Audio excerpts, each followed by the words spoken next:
পরনে ধবধবে সাদা ধুতি পাঞ্জাবির চরম দুর্দশা হবে।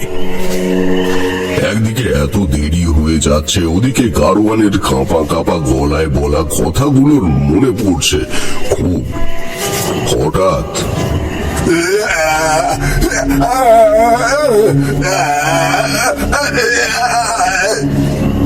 আশেপাশে নিস্তব্ধতা ভেঙে একটা আর্তনাদ ভেসে এলো খুব কাছ থেকে।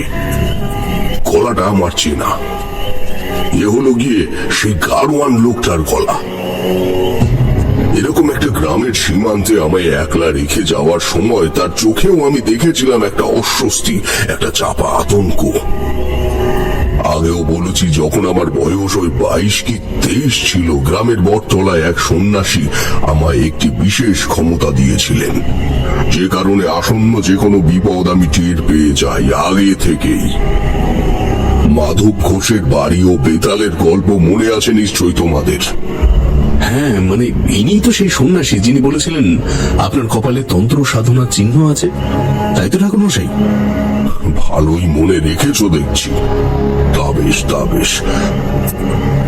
তো সেই বিশেষ ক্ষমতা প্রয়োগে স্পষ্ট বুঝলাম যে ওই নিঝুম আধারে ঘেরা রাস্তাটায় একা দাঁড়িয়ে আমি একেবারে নিজেই বিপদের মুখোমুখি এসে দাঁড়িয়েছি।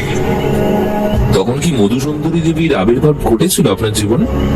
না, তবে সেই সন্ন্যাসীর শেখানো গাত্রবন্ধন ক্রিয়া প্রয়োগ করার প্রস্তুতি নিতে নিতেই দেখলাম অন্ধকারে একটা লোক হনহনিয়ে এগিয়ে আসছে আমার দিকে। আপাতত ক্রিয়া স্থগিত রেখে স্বস্তির নিঃশ্বাস নিলাম। ভাবলাম নিশ্চয়ই কোনো গ্রামের লোকই হবে, তাই লোকটাকে হরি কাকার বাড়ির ঠিকানাটা জিজ্ঞেস করতে পা চালিয়ে এগিয়ে গেলাম আমি। কিছুটা এগোতেই আধো আলো আধো ছায়ায় রোগা বেঁটে খাটো মানুষটার মুখ দেখতে পেলাম। গ্রামের শেষ প্রান্তে খোদ হরিনাথ বিশ্বাসকে, মানে হরি কাকাকেই দেখতে পেয়ে খুব অবাক হলাম। আমি দেখলাম উনি আমার দিকেই তাকিয়ে হাসছেন। জোর হাতে নমস্কার জানালাম আমি। হরি কাকা, আপনি এখানে? সেই কোন বিকেল থেকে তোমার অপেক্ষায় বসে আছি জানো। শেষে বাড়ি থেকে বেরিয়ে ঘুরতে ঘুরতে এদিকটা এসে দেখি তুমি এখানে অন্ধকারে দাঁড়িয়ে। তা বাবা, তোমার এত দেরি হলো যে? পথে কোনো সমস্যা হয়নি তো? হ্যাঁ, তা হয়েছিল বটে, নইলে কি আর এত দেরি হয়?